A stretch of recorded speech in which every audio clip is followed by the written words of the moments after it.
Everyone, welcome to Dhruv D education channel. और आज हम शुरू करेंगे एंशिएंट हिस्ट्री। मॉडर्न हिस्ट्री भी कंप्लीट हो गई है, मिडिवियल हिस्ट्री भी हमने कंप्लीट कर ली है और आज से शुरू हो जाएगी प्राचीन इतिहास। ठीक है। और प्राचीन इतिहास से रिलेटेड 7-8 चैप्टर हैं आपके। चैप्टर वाइज रिवीजन करेंगे हर पॉइंट का, जो एग्ज़ाम के लिए मोस्ट इम्पोर्टेंट होंगे। और अगर आपने हमारी पहली वाली वीडियो ना देखी हो, अगर मॉडर्न हिस्ट्री की या मिडाइवल हिस्ट्री की, तो प्लीज़ आप पहले उन वीडियो को देख लें और फिर आप एंशिएंट हिस्ट्री भी कवर कर सकते हैं। चलिए तो शुरू कर लेते हैं। फर्स्ट क्लास है आज इसकी और पहला चैप्टर है प्राचीन इतिहास के स्रोत। सबसे पहले ये चैप्टर पढ़ेंगे। ऐतिहासिक स्रोत निम्नलिखित मूल स्रोत हैं जिनसे महत्वपूर्ण इतिहास की जानकारी प्राप्त होती है। प्राचीन इतिहास के स्रोत हैं कौन कौन से? पुरातात्विक साक्ष्य हैं, विदेशी यात्रा विवरण रहे हैं और साहित्यिक साक्ष्य रहे हैं। इनसे हमें इतिहास के बारे में जानकारी मिली है। पुरातात्विक साक्ष्य में क्या क्या आए थे? भौतिक अवशेष, स्मारक भवन हुए, सिक्के, अभिलेख, मूर्तियाँ और चित्रकला, मुहरे, ये सब थे पुरातात्विक साक्ष्य। विदेशी यात्रा विवरण में यूनानी, रोमन, अरबी, चीनी जो हमारे यहाँ यात्रा करने के लिए आए थे, ये विदेशी, इनके विवरण से पता चला है यहाँ के इतिहास के बारे में।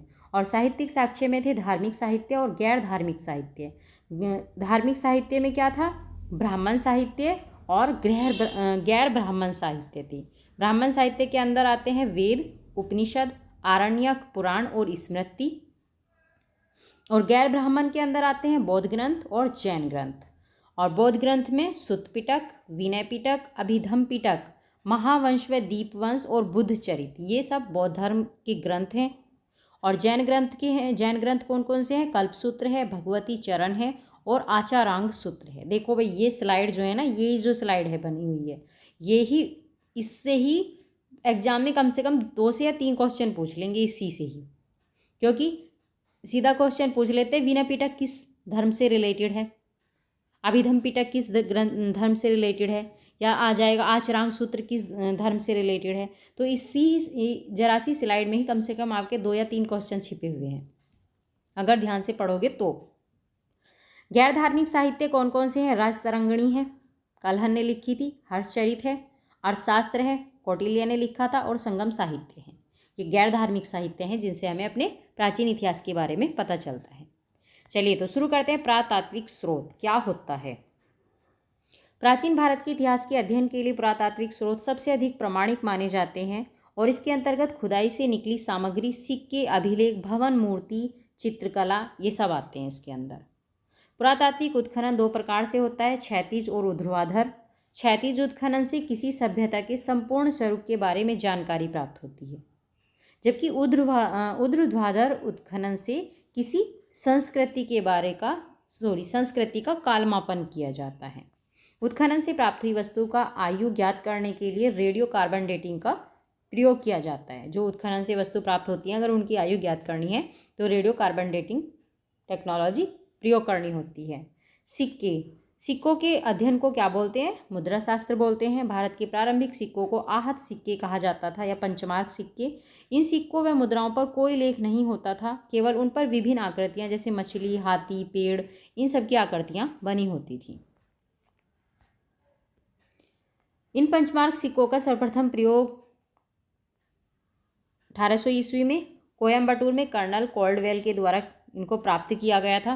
पंचमार्क सिक्कों को सबसे पहले भारत में सर्वप्रथम तिथि युक्त, लेख युक्त सिक्के हिंद यूनानी शासकों द्वारा जारी किए गए हैं। जो तिथि युक्त थे या लेख युक्त सिक्के थे, वे सबसे पहले हिंद यूनानियों ने जारी किए थे। प्रारंभिक सिक्कों में प्रतीकों का प्रयोग नहीं किया जाता था। बाद में राजाओं और जारीकर्ता के नाम, गिरलिया व्यापारी, देवताओं या तिथियों का उल्लेख सिक्कों पर किया जाने लगा था और ये सिक्के कालानुक्रम के साथ धार्मिक, सांस्कृतिक और आर्थिक इतिहास के निर्माण में सहायक हैं। स्थानीय और सीमा पार लेन देन में इन सिक्कों का प्रयोग हमें विभिन्न शासक, राजवंशों और उनके शासन की सीमा के बारे में जानकारी प्रदान करते हैं। सिक्कों में प्रयुक्त धातु और सिक्कों की संख्या एक राज्य में व्यापार, वाणिज्य और वित्त की स्थिति को बताती है। उत्तर गुप्तकालीन कुछ सिक्के इस अवधि में व्यापार और वाणिज्य में गिरावट की ओर इशारा करते हैं। सर्वप्रथम विशुद्ध सोने के सिक्के किसने जारी किए थे? भाई अब ये लिस्ट इंपॉर्टेंट है आपके लिए, ठीक है, इस लिस्ट को ध्यान रखना। ठीक है, सर्वप्रथम विशुद्ध सोने के सिक्के किसने जारी किए थे? ये किए थे कुषाण शासकों ने, और कुषाण शासकों में विम कड़फिशेस ने। सर्वाधिक मात्रा में सोने के सिक्के किसने जारी किए थे? सबसे ज़्यादा मात्रा में गुप्त शासकों ने जारी किए थे। सबसे ज़्यादा तांबे के सिक्के किसने जारी किए थे? कुषाण शासकों ने। सीसे और टीन के सिक्के चलाए थे सातवाहन शासकों ने, और सर्वाधिक सिक्के जारी किए थे मौर्य शासकों ने, सबसे ज़्यादा सिक्के। पुरालेख शास्त्र एपिग्राफी क्या होता है? अभिलेखों के अध्ययन को एपिग्राफी या पुरालेख शास्त्र बोलते हैं, जबकि प्राचीन लिपियों के अध्ययन को पैलियोग्राफी बोलते हैं। भारत में अधिकतर अभिलेख मोहरों, प्रस्तर स्तंभों, चट्टानों, तांबे की पत्रों, मंदिरों की दीवारों, ईंटों या चित्रों पर उत्कीर्ण हैं। सर्वप्रथम इन्हें प्राकृत भाषा में लिखा जाता था अभिलेखों को, तत्पश्चात संस्कृत में और उसके बाद क्षेत्रीय भाषाओं में इन्हें लिखा जाने लगा। अभिलेखों से सामान्य जन, अधिकारी, सामाजिक, धार्मिक और प्रशासन जैसे अशोक के शिलालेख के बारे में जानकारी मिलती है, और साथ ही शाही आदेश के बारे में भी पता चलता है। मौर्य, मौर्योत्तर, गुप्त काल के अधिकांश अभिलेख कार्पस इंस्क्रिप्शन इंडिकेरम नामक ग्रंथ में संकलित हैं। ये सब जो मौर्य, मौर्योत्तर, गुप्त काल के अभिलेख हैं, ये कार्पस इंस्क्रिप्शन इंडिकेरम नामक ग्रंथ में हैं। सबसे अधिक अभिलेख कहाँ से मिले हैं? मैसूर संग्रहालय में संग्रहित हैं सबसे ज़्यादा अभिलेख। अशोक के अभिलेख थे। अभिलेख ब्राह्मी, खरोष्टी, ग्रीक और अरमाइक लिपियों में लिखे गए हैं। अशोक के अभिलेखों में प्रयुक्त लिपियाँ कौन कौन सी थी? प्राकृत लिपि थी। आरंभिक अभिलेख प्राकृत भाषा में है। खरोष्टी लिपि ये दाएं से बाएं लिखी जाती थी। ब्राह्मी लिपि बाएं से दाएं लिखी जाती थी, ये भी इम्पोर्टेंट है भाई। यूनानी और अरामाइक लिपि पाकिस्तान और अफगानिस्तान में अशोक के शिलालेखों में इन लिपियों का प्रयोग किया गया है। ठीक है, सारे पॉइंट इंपॉर्टेंट हैं। 1837 ईस्वी में जेम्स प्रिंसेप ने इन शिलालेखों को ब्राह्मी लिपि में पढ़ा था सर्वप्रथम। ठीक है, कुछ अभिलेखों से दान, भूमि, अनुदान और राजाओं तथा विजेताओं, समुद्रगुप्त और पुलकेशिन द्वितीय आदि की उपलब्धियों की जानकारी प्राप्त होती है। सर्वाधिक प्राचीन 1420 अभिलेख, सबसे प्राचीन जो अभिलेख है वो मध्य एशिया के बोगज कोई से प्राप्त हुआ है, और इस अभिलेख पर इंद्र, वरुण, मित्र और नासत्य नामक वैदिक देवताओं के बारे में जानकारी प्राप्त होती है। और इसकी खोज 1907 में ह्यूगो विंकलर के द्वारा की गई थी, और इस अभिलेख की लिपि कैसी है? किलाक्षर है। ठीक है भाई, ये इंपॉर्टेंट पॉइंट हैं सारे।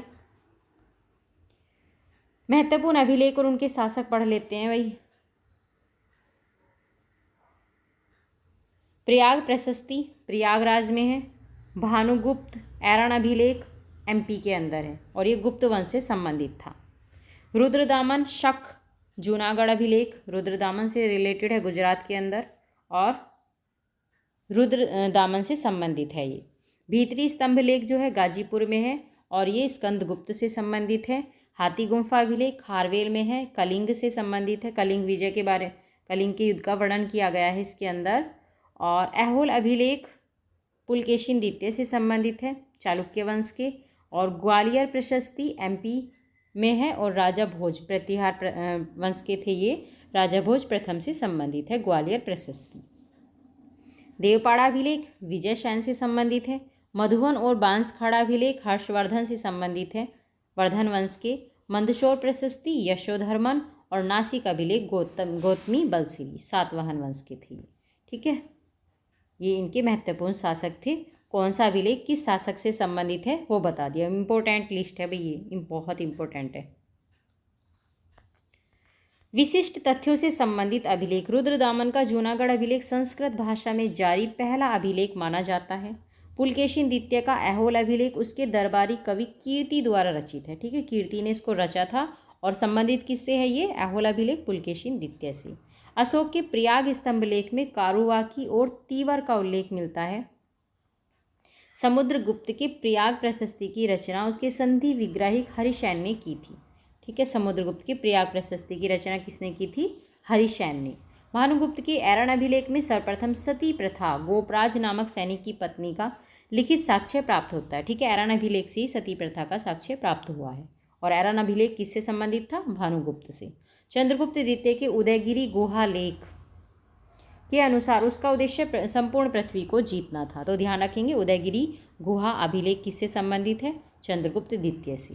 तुमुन अभिलेख में कुमारगुप्त प्रथम को शरदकालीन सूर्य की तरह बताया गया है। स्कंदगुप्त के भीतरी अभिलेखों में हुणों के आक्रमण का वर्णन है।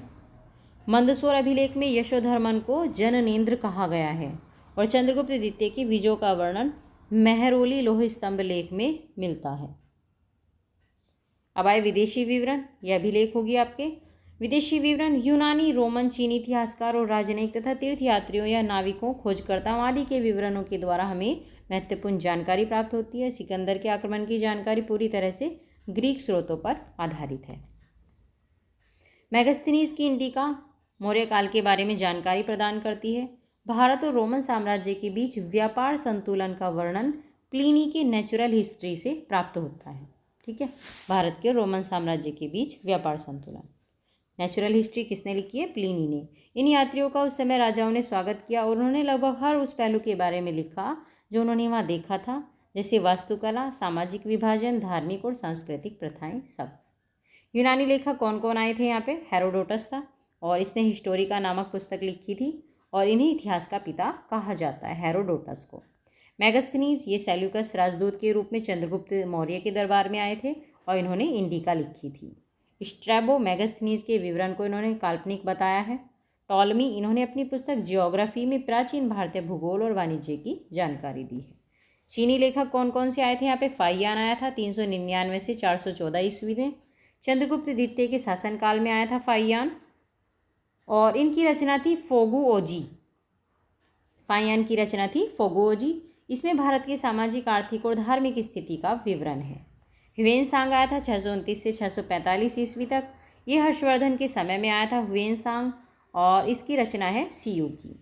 इत्सिंग 671 से 693 ईस्वी।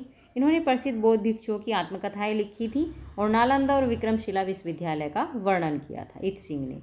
चाओजुकुआ ये 1225 से 1254 में आया था, ये भी चाइना से आया था चाओजुकुआ। इन्होंने चीनी अरबी व्यापार का विवरण दिया था। रोमन लेखक कौन कौन आए? प्लिनी आया था, इन्होंने अपनी रचना नेचुरल हिस्ट्री में भारत और इटली के बीच होने वाले व्यापारिक संबंधों का विवरण दिया है। अरबी लेखक सुलेमान आया था, 9वीं शताब्दी में आया था ये और इसकी रचना थी सिलसिला उत तुवारिख। रचना का नाम याद रखना है, इसमें पाल, प्रतिहार और राष्ट्रकूट राज्यों का वर्णन किया गया है सुलेमान में। अल बिलादुरी ये 9वीं शताब्दी में आया था अल बिलादुरी। इसकी रचना थी फुतुहल बुल्दान। ठीक है, इसमें भारत पर अरब आक्रमणों का विवरण दिया गया है। अल मसूदी 957 में आया था और इसकी रचना थी महयल जहान। इसकी रचना थी अल मसूदी की और इसमें इन्होंने प्रतिहार, पाल व राष्ट्रकूट नरेशों के मध्य स्वाभाविक शत्रुता और राजनीतिक प्रतिस्पर्धा का वर्णन किया था अल मसूदी ने। अल बरूनी 1024 से 1030 तक ये गणितज्ञ और ज्योतिषविद थे और महमूद गजनवी के साथ आए थे जब महमूद गजनवी ने सोमनाथ पर आक्रमण किया था। ठीक है, प्राचीन भारतीय इतिहास के आधुनिक लेखक कौन रहे हैं? सर विलियम जोन्स ने 1789 में अभिज्ञान शकुंतलम का अंग्रेजी में अनुवाद करवाया था। 1785 में विल्किंस ने भगवत गीता का अंग्रेजी में अनुवाद करवाया था और विंसेंट आर्थर स्मिथ ने अपनी पुस्तक early history of India, complete book है, में प्राचीन भारत का सुव्यवस्थित इतिहास प्रस्तुत किया है। और प्राचीन इतिहास को जानने के लिए डी कोशाम्बी की कृति in introduction to the study of Indian history एक उत्तम स्रोत है। अब साहित्यिक स्रोत भाई 4 वेद हैं, रामायण, महाभारत, स्मृतियाँ और धर्मसूत्र, महाकाव्य, जैन और बौद्ध धर्म, विभिन्न साहित्य, संगम साहित्य, नाटक, साहित्यिक स्रोत के सब साहित्यिक स्रोत के अंतर्गत आते हैं। स्रोत हमें प्राचीन काल की सामाजिक, सांस्कृतिक और राजनीतिक स्थितियों के बारे में बताते हैं और भारत में सबसे प्राचीन पांडुलिपियाँ बर्च की छाल और ताड़ के पत्तों पर लिखी गई थीं। कौटिल्य के अर्थशास्त्र से हमें मौर्य शासन, उसकी अर्थव्यवस्था, राजनीति, प्रशासन और समाज का वर्णन मिलता है। पुराण से हमें गुप्त शासन तक के राजवंशीय इतिहास की जानकारी मिलती है और पुराणों के रचयिता थे लोमहर्ष। रामायण और महाभारत से हमें भारत की संस्कृति, सभ्यता, प्रशासनिक व्यवस्था, इन सब के बारे में पता चलता है। रामायण को चतुर्विंशति शास्त्री संहिता और महाभारत को जय संहिता के नाम से जाना जाता है। ये स्रोत भाषा, लिपि, लेखन शैली के उपयोग के संदर्भ में भी जानकारी प्रदान करते हैं। अब प्रमुख साहित्यिक रचनाएं हैं भाई, बहुत इंपॉर्टेंट है सब, यहाँ से क्वेश्चन 100% पूछे जाते हैं। अष्टाध्यायी के रचनाकार थे पाणिनि और ये एक व्याकरण ग्रंथ है। कथा सरित सागर के रचनाकार थे सोमदेव और इसमें मौर्य काल के विषय में बताया गया है। महाभाष्य के रचनाकार थे पतंजलि। पुष्यमित्र सुंग के विषय में कहा बताया गया है। इसमें व्रत कथा मंजरी क्षेमेंद्र ने लिखी थी, मौर्य काल के विषय में जानकारी है। अर्थशास्त्र कौटिल्य ने लिखा था, मौर्य काल की जानकारी है। नीतिसार कामंदक ने लिखा था, गुप्तकालीन राजतंत्र के विषय में जानकारी है इसमें। और वाल्मीकाग्निमित्रम कालिदास के द्वारा लिखी गई थी, सुंगवंश के बारे में पता चलता है। मृच्छकटिकम शूद्रक ने लिखा था, गुप्तकालीन समाज का वर्णन है इसके अंदर। हर्षचरित बानभट्ट ने लिखा था हर्षचरित, हर्ष की उपलब्धियों का वर्णन है हर्षचरित के अंदर। रामचरित लिखा था संध्याकर बंदी ने। और बंगाल के शासक रामपाल की जीवन कथा है ये। पृथ्वीराज रासो लिखी गई थी चंद्रबरदाई के द्वारा। पृथ्वीराज चौहान की उपलब्धियों का वर्णन है इसके अंदर। और राजतरंगिनी लिखी थी कलहन ने। कश्मीर के राजवंशों की ये इसमें क्रमबद्ध जानकारी दी गई है। अब आया प्रागैतिहासिक काल।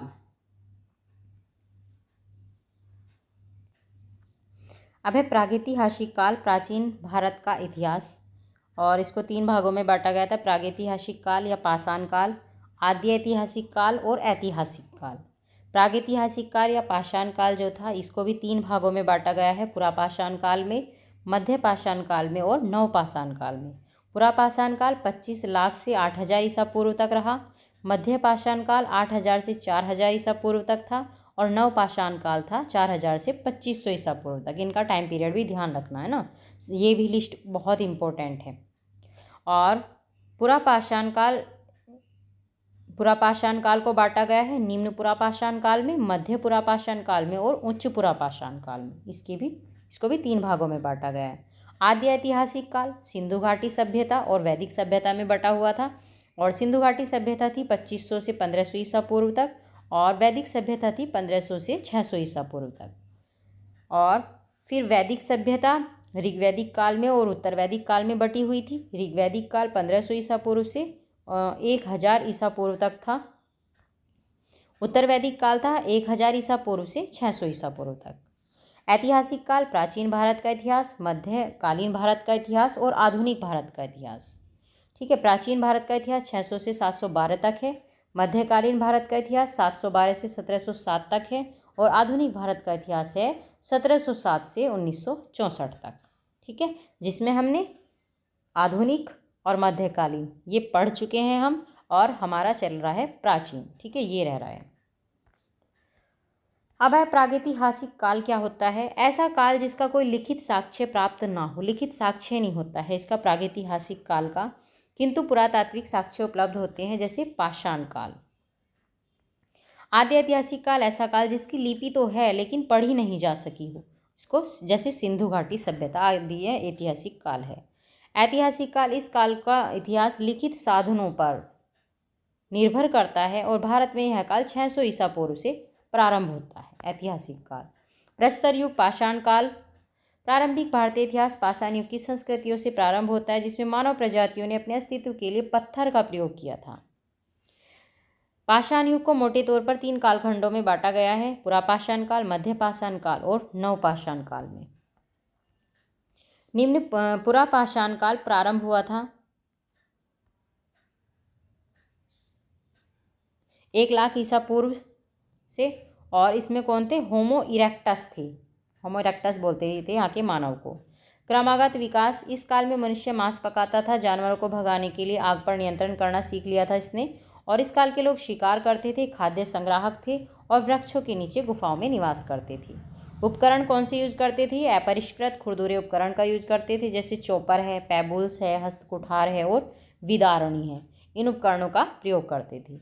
इस काल के उपकरण सर्वप्रथम सोहन नदी घाटी के क्षेत्रों में पाए जाते हैं और इस कारण इसको सोहन संस्कृति भी बोलते हैं। निम्न पुरापाषाण काल को स्थल कौन कौन से थे? बोरी, डीडवाना, भीमबेटका, अतिरंपकम और नागार्जुन कोंडा, ये स्थल रहे हैं।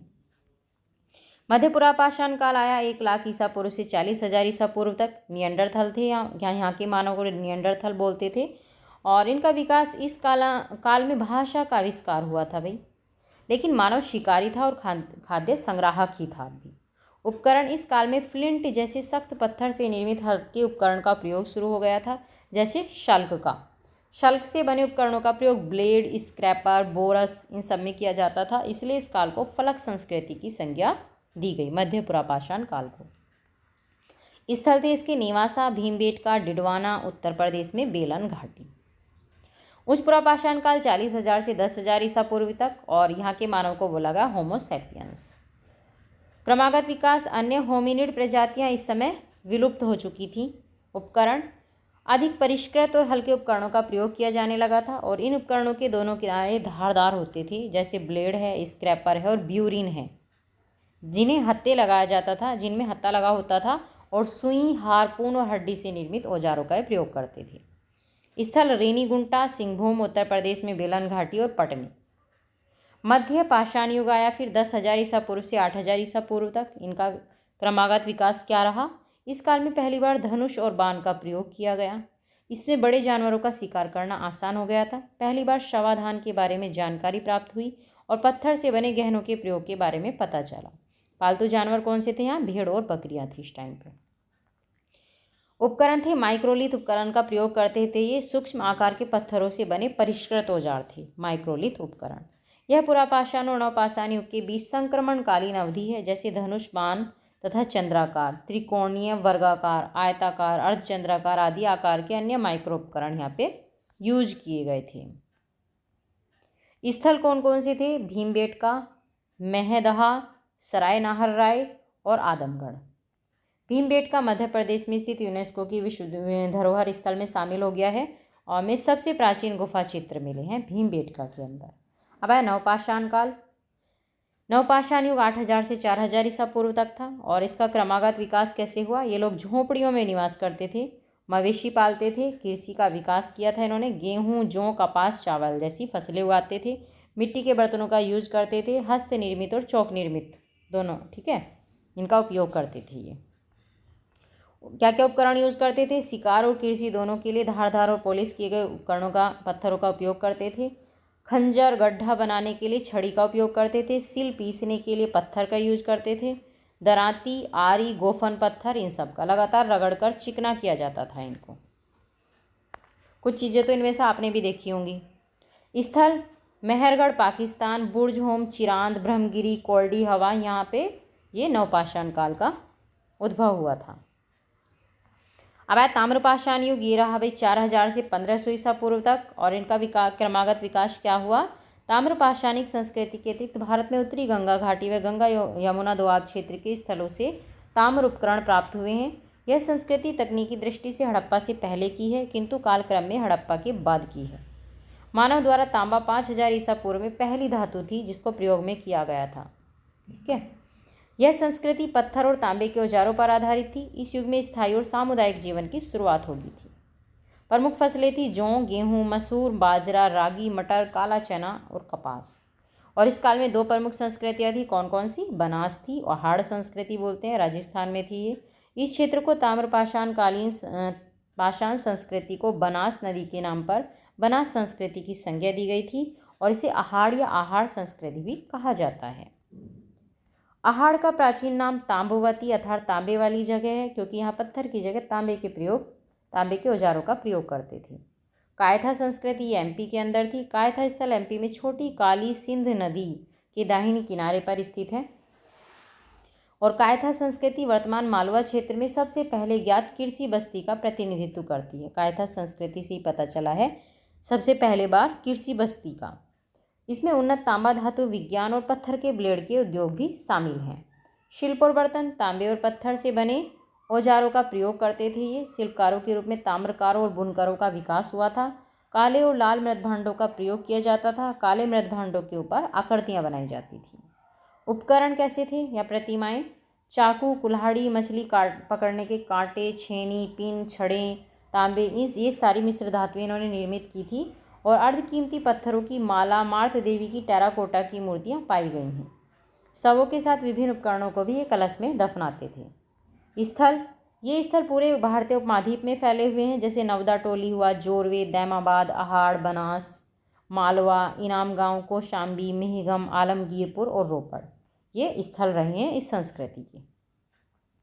ताम्रपाषाणिक संस्कृतियाँ, आहार संस्कृतियाँ कब से कब तक रही थी? 2800 से 1500 ईस्वी पूर्व तक। कायथा संस्कृति 2450 से 1700 ईसा पूर्व तक। सावलदा संस्कृति 2300 से 2000 ईसा पूर्व तक। प्रभास संस्कृति 2000 से 1400 ईसा पूर्व तक। मालवा संस्कृति 1900 से 1400 ईसा पूर्व तक। रंगपुर संस्कृति 1700 से 1400 ईसा पूर्व तक। और जोरवे संस्कृति 1500 से 900 ईसा पूर्व तक। ठीक है, ये सब ताम्रपाषाण संस्कृतियाँ हैं। सबका नाम पता होना चाहिए सबको। सीमाएं क्या थी? पालतू जानवरों का पूरी तरह से उपयोग नहीं किया जा सका था। लोह, अश्व और लिपि से ये अपरिचित थे। ठीक है, इनको लोहे की और घोड़े की जानकारी नहीं थी। शिशु समाधान की बड़ी संख्या उच्च बाल मृत्यु दर की ओर संकेत करती है। लोह युग मानव सभ्यता के विकास के क्रम में लोहे का प्रयोग मनुष्य 2000 ईसा पूर्व के आसपास करना सीखा था। मनुष्य ने लोहे का प्रयोग, और परंतु इसका प्रयोग कुछ समुदायों तक ही सीमित था। एशिया माइनर तुर्की की हित्ती जाति ने लोहे के निर्माण की तकनीक खोज ली थी और लोहों के ढलाई 1400 ईसा पूर्व में होनी शुरू हो गई थी। भारत में लोहे का युग आया था 1000 ईसा पूर्व में, और व्हीलर के अनुसार भारत में सर्वप्रथम लोहे का प्रयोग ईरान के हखामनी शासकों द्वारा किया गया था। भारत में लोहे के साक्ष्य लगभग 1000 ईसा पूर्व में अंतरंजी खेड़ा एटा उत्तर प्रदेश से प्राप्त होते हैं। तो ये चैप्टर आपका हुआ फिनिश। ये थे पुरातात्विक साक्ष्य, जिससे हमें अपने प्राचीन इतिहास के बारे में जानकारी मिलती है। आज हमने इससे रिलेटेड जो इम्पोर्टेंट पॉइंट थे वो हमने आज रिवीजन कर लिए हैं, और कल शुरू करेंगे हम इसका second chapter. Thank you so much watching this video.